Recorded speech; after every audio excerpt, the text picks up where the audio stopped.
Welcome to the first AKL tutoring video on IB Physics HL. Let's get right into it. So to start off, let's go ahead and quickly review what scientific notation is. This is a concept that's been repeated really through most of basic elementary science classes, but it's still good to have a definition just in case it were to pop up on the IB exam. And it's also good to review just to just strengthen that foundation, because this is, again, a topic that will be used for all other units, just for basic calculation, and also when you start your IA. Certain numbers, if you do get small values, you're going to want to, have a strong foundation with this concept. So scientific notation can be written with the following, formula, which is A times 10 to the B. Just another example is 3.5 times 10 to the negative fifth, or 2.4 times 10 to the 25th. And it's important that A is always in between 1 and 10. It can't be less than 1 or greater than 10. And also that B is a positive or negative integer. All right, moving on to the next subtopic of topic 1.1 is sig figs, short for significant figures. These are a little bit different than scientific notation. It's more so like a descriptor of numbers rather than a way to convey them. There are several rules for sig figs, several rules for counting them. The first one is non-zero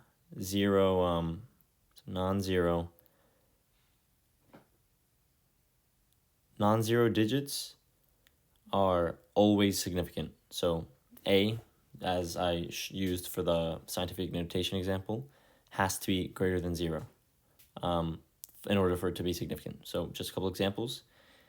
If the number was 4,200, there would be 2 significant figures, with them being 4 and the 2, because those are the only non-zero digits in that number. Let me just go back and finish this definition. Are always significant.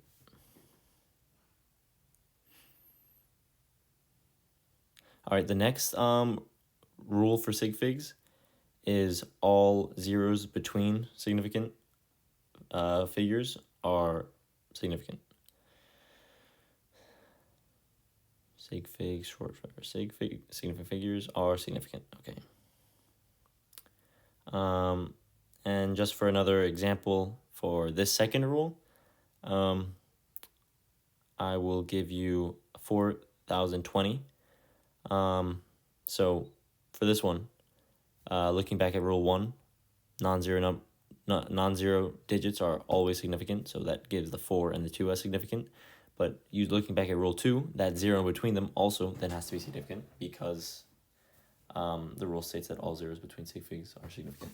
That's simple, not that bad. So 3 sig figs for the second one, and let me go back and add 2 sig figs for the first one.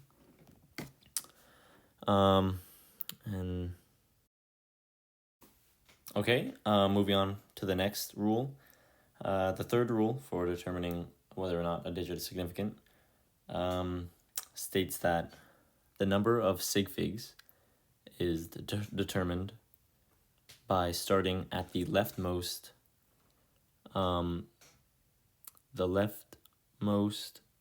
non-zero digit.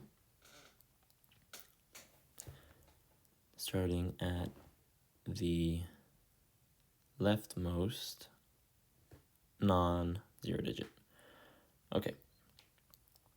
And so for just an example, I will be giving you, just to kind of cement this this concept, 0.0402. Sorry about that. So using rule 1, non-zero digits are always significant, so that means the 4 and the 2 are significant. Rule 2, that 0 in between the 4 and the 2 are significant, so highlight that one. And using rule 3, because that 0 is not the leftmost non-zero digit, it is not significant. So that means we would start counting at the 4 and then keep going onwards. So let's get into rule 4, which pretty much just states that if a decimal point is present in a number, any 0 to the right is considered significant. But it's important to take into consideration rule number 3. Let's just finish writing. Is considered significant. Okay, so going back to just kind of like clearing up the difference between these two rules. One is saying, so looking back up at the 0.0402, the 0 is right after, and the reason it's not significant is because it is not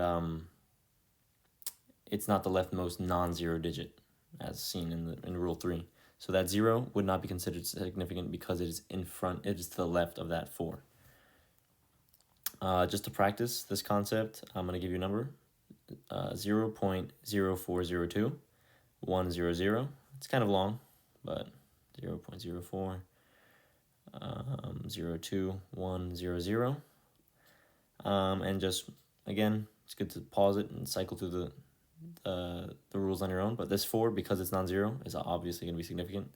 Same thing with the 2 and the 1. And then because the 0 is in between, and you can either do two different rules because it can be rule 4 or rule 2. And then obviously the last two are the most obvious rule number 4s because they are at the right to the right of the decimal point and to the right of the leftmost non-zero digit. Okay, moving into rule 5.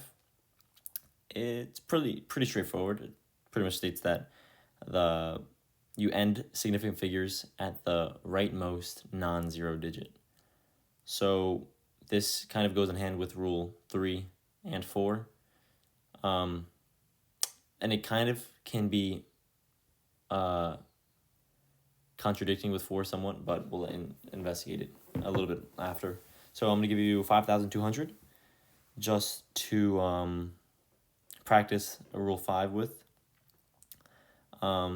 And so right away looking at it, the 2 and the 2 is the rightmost, and so for 2 reasons. But firstly, the 2 is the rightmost, so that means the zeros to the right of it are insignificant, and then the 5 and the 2, because they are non-zero digits, they are automatically significant. Okay, taking a step away from sig figs and scientific notation and actually applying it with addition and subtraction. So the final answer whenever you're adding or subtracting numbers with and keeping the significant figures in mind is restricted by the least precise measurement. And precise measurement, it can kind of get confused with sig figs, but it's important to remember that this operation is not affected or by the number of sig figs in each measurement. It is only affected by the least precise measurement. Okay, just to give a quick example, if you have 36 meters and 36.001 meters, normally when you add the two, you would just combine it normally. So you would get 72 point, and then you'd bring over the decimal point, so 0.001, 0.001. But because you are keeping significant figures in mind, and it is dependent on the least precise measurement. Let me add ment to my measure. The 36 only is the least precise measurement because it has 2, so you could X out that 0.001, and your final answer would be 72. And yeah, that's pretty much it for addition and subtraction. So we'll get straight into multiplication and division.